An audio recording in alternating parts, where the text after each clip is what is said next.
The wind swept across the barren land, carrying with it the cries of a woman who had been left behind, her strength nearly gone, her body trembling with the agony of labor. Her name was Isabella, a young woman whose life had been marked by hardship from the very beginning.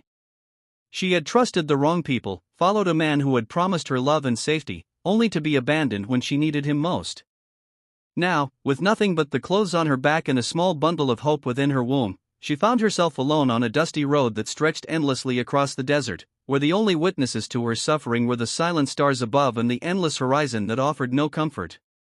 Her cries echoed into the night as her body gave way to the miracle of birth, and there, with her trembling hands and heart full of fear, she brought a tiny child into the world. The baby's cry pierced the loneliness, a fragile sound that carried both despair and the promise of life. Exhausted and bleeding, Isabella clutched the infant against her chest, tears streaming down her dirt-stained cheeks, not knowing if she would survive long enough to see the sunrise. She whispered to the child, apologizing for the cruelness of the world, telling him that she loved him even if she could give him nothing else. She thought she was utterly alone until she noticed a shadow moving at the edge of the moonlight. At first, her heart froze with fear. In such a desolate place, who could it be? A stranger? A threat? The shadow grew closer, steady and deliberate, until finally the figure stepped into the pale silver glow. He was tall, strong, and cloaked in silence, his eyes dark as the night sky. His long black hair flowed with the wind, and his face bore the scars of both struggle and wisdom. He was Apache, a warrior from a people who had endured exile, pain, and the cruel hand of history. For a moment, Isabella wanted to shrink away, to protect her baby from what she could not understand. But then, as the man's eyes met hers, she saw no danger there, only a deep, steady compassion, as if he had walked into her suffering because he knew it all too well. The Apache crouched before her, silent at first, his gaze falling upon the trembling child at her chest. Isabella's voice cracked as she whispered, "Please, don't hurt him." The man shook his head slowly, his voice deep but gentle, like the earth itself speaking. "Hurt him? No. This child, he is life. And life is sacred."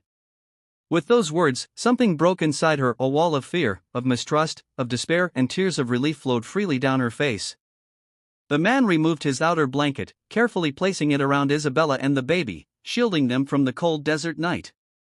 His movements were not rushed but deliberate, filled with a patience that felt foreign in a world that had only ever rushed to abandon her. "Why are you here?" Isabella asked between sobs, still struggling to understand. He did not answer immediately, as if searching for the truth inside himself. Finally, he said, "Because I heard the cry. Not just the cry of the child, the cry of a soul left behind. And no cry should be left unanswered." For the first time in years, Isabella felt seen. This stranger, this mysterious Apache, had walked into her pain and chosen not to turn away. He built a small fire nearby, warming the air around them, then prepared herbs he carried in a worn pouch. He pressed them gently to her wounds, stopping the bleeding, and gave her water to drink.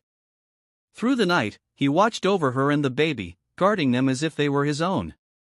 When the morning light broke over the horizon, Isabella felt a strength she did not think she could find again. The baby slept peacefully in her arms, wrapped securely in the Apache's blanket. She turned to the man, her voice trembling with gratitude.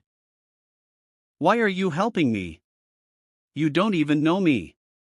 He met her gaze, his eyes steady. "You are human. That is enough. The earth teaches us that all life is connected. If one of us suffers, we all suffer. If one of us is left behind, we are all diminished. To walk away would be to deny my own humanity." His words settled into her heart like seeds falling into soil, and for the first time, hope began to grow where despair had reigned. Days turned into nights, and nights into days, and the Apache did not leave. He hunted for food, shared his knowledge of healing plants, and taught her how to care for the child in the harsh land. At first, Isabella thought he would soon go his own way, disappearing like a ghost into the horizon, but each time she asked if he would leave, he would simply shake his head and say, "Not yet."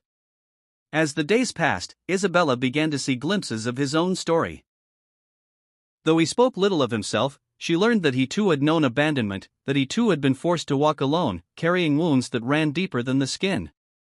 It was in that shared pain that they found connection, in their silence as much as in their words. One evening, as the fire crackled softly and the baby slept between them, Isabella asked, "Why do you stay?" He looked into the flames for a long time before answering. "Because sometimes the Creator puts us where we need to be, not where we want to be. And when I saw you, I knew. I was meant to stay. Not to rescue you, but to walk beside you. To make sure you are not alone." His words touched something deep within her, and she realized that kindness, true kindness, was never about grand gestures, but about presence, about the willingness to share someone's burden when the world has turned away. As weeks turned into months, the bond between them deepened. The child grew stronger, his laughter a bright spark in the wilderness. Isabella, once broken and abandoned, began to smile again, her spirit mending slowly under the warmth of companionship and care. And the Apache, who had once carried only silence and scars, found in her and the child a reason to remain, a reminder that even the most wounded hearts can still choose love. But the true test came one night when a group of travelers passed through the area. They saw Isabella and the Apache together and warned her to leave him, calling him dangerous, reminding her of all the stories told about his people. Fear surged in her chest, and old doubts returned. But when she looked at the Apache, at the man who had saved her life, who had held her baby when she was too weak to do so, who had chosen to stay when everyone else had left, she knew the truth. Kindness had no color, no race, no boundary. It was simply human. With quiet strength, she told the travelers, "You may see danger, but I see the man who saved us. I see the man who stayed when the world abandoned me. And that is all that matters." The travelers shook their heads and moved on, but Isabella knew she had spoken the truth. And in that moment, the Apache's eyes softened, and for the first time, she saw something more than compassion in them, she saw belonging. The months rolled into seasons, and the three of them became a family forged not by blood but by choice, by the decision of one man to answer a cry in the night and never walk away. The child grew up knowing not abandonment but love, his earliest memories filled with the steady presence of the man who had once been a stranger, now a father in every sense of the word. Isabella, who had once thought herself forsaken, came to understand that sometimes, life's cruelest betrayals lead us to its most unexpected blessings. And the Apache, who had wandered for so long without purpose, discovered that his greatest strength was not in the battles he had fought, but in the tenderness he had chosen to give. Years later, when the boy asked his mother how they had survived that night on the road, Isabella would smile through tears and say, "We survived because kindness walked toward us when the world turned away.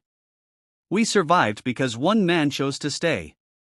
And the boy would look up at the Apache with eyes full of admiration, and the man would place his hand gently on his shoulder and say, "Remember this, when you hear the cry of someone in need, answer it. For in answering, you not only save them, you save yourself." And so the story of abandonment became the story of belonging, the story of despair transformed into the story of hope. It was a reminder that even in the harshest places, even in the loneliest nights, compassion can appear like a flame in the darkness, changing everything it touches.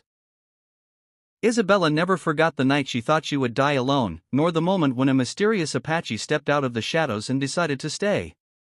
It became the cornerstone of her faith in humanity, proof that kindness can be the bridge between broken lives. For those who heard her story, it was a reminder that we are never truly alone, that somewhere, someone is listening for the cries we think go unheard. And in the end, that is what makes us human, the choice to care, the choice to stay, the choice to love even when we have every reason to walk away.